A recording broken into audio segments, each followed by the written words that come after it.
posisi saudara Peggy Setiawan itu masih bisa tersangka lagi.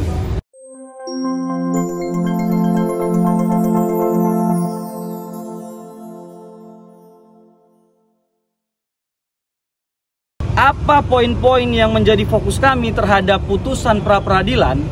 Pertama, saya tegaskan terlebih dahulu, kami tim hukum pada Run Law Firm. Run Law Firm ini bukan kantor odong-odong kalau bahasa Medannya, bukan kantor ece-ece gitu kalau bahasa abal-abal kalau kata ibu. Run Law Firm ini sudah berdiri sejak tahun 2015. Artinya sudah 9 tahun berkiprah di negara ini. Sudah banyak perkara yang dimenangkan juga. Sudah banyak orang-orang yang terzolimi kita bantu. Iya kan? Artinya apa? Kajian-kajian kami ini adalah kajian-kajian yang sangat mendasar secara hukum. Kami melihat bahwa putusan yang diterbitkan atau diputuskan oleh Hakim Eman Sulaiman ini secara fundamental adalah keliru gitu. Kami tidak mengatakan ini salah, karena kami itu sangat memahami azas hukum res judicata pro veritate habetur, bahwa apa yang diputus hakim harus dianggap benar. Kami meyakini itu. Ini semua harus kita anggap benar. Tapi harus menjadi catatan bagi kita bahwa hakim adalah manusia. Hakim yang namanya manusia itu punya sifat salah dan juga hilaf.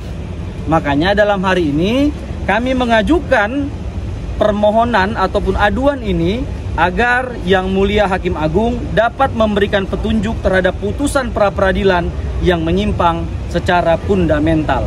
Lalu kemudian teman-teman, apa putusan itu yang menyimpang secara fundamental? Pertama, saya akan buka pada hari ini putusan yang salah, bukan yang salah, tetapi yang keliru pada poin amar nomor 5 yang mengatakan bahwa tidak sah segala keputusan atau penetapan yang dikeluarkan lebih lanjut oleh termohon yang berkenaan dengan penetapan tersangka lebih lanjut atas diri pemohon oleh termohon. Ini kan, jangankan saya, masyarakat biasa juga pasti akan menilai.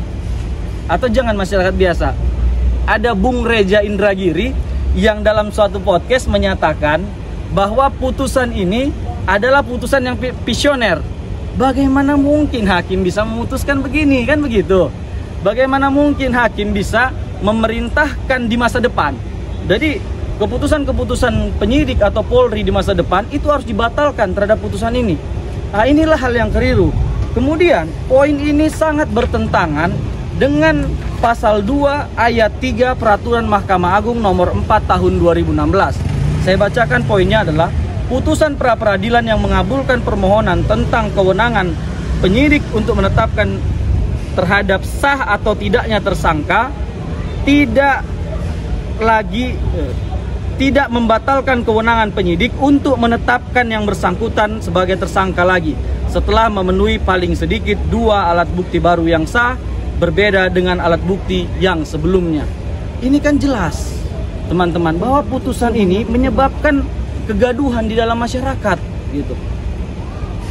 Hak dari Polri untuk menetapkan kembali dikebiri, sehingga dalam permohonan kami ini kami memintakan kepada Mahkamah Agung supaya dalam nanti putusannya memerintahkan atau meluruskan, menegaskan bahwa putusan nomor 10 PIT Pra 2024 PN Bandung di Pengadilan Negeri Bandung yang mengabulkan permohonan pra-peradilan pemohon Peggy Setiawan untuk seluruhnya termasuk pembatalan surat ketetapan tersangka atas nama Peggy Setiawan harus dimaknai putusan akuo, bukan tentang Peggy Setiawan itu bersalah atau tidak,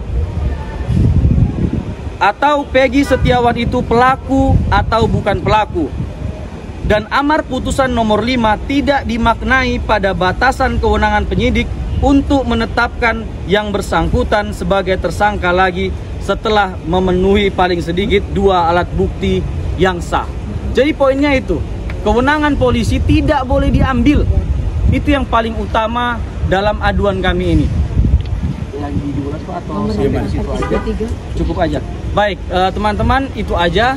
Karena memang kalau diulas ini secara dalam nanti akan menimbulkan polemik. Biarkan ini kita serahkan kepada Mahkamah Agung yang memutus.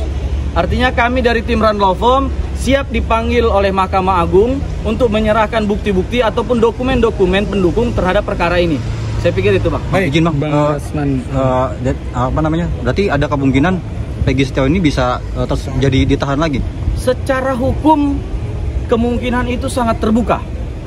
Karena Polri itu tidak boleh dibatasi kewenangannya untuk menerbitkan sprindik baru. Secara hukum itu sangat terbuka. Ketika ini sudah diterbitkan sprindik baru, maka akan berjalan lagi nih prosesnya. Ya, kemudian apakah Peggy akan ditetapkan tersangka lagi? Tergantung alat buktinya lagi nanti.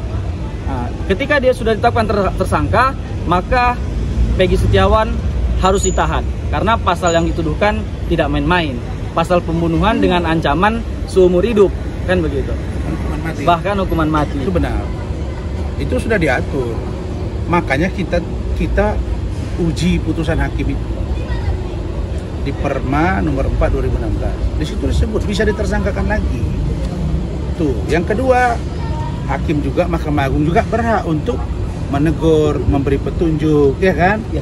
Nah, terhadap putusan yang menyimpang, yang bersifat fundamental. Ini fundamental. Ini fundamental ini. Oke, jadi itu sehingga nanti kita lihat bagaimana KY, bagaimana Badan Pengawas Mahkamah Agung untuk menindaklanjuti. Kami siap untuk memberikan data-data.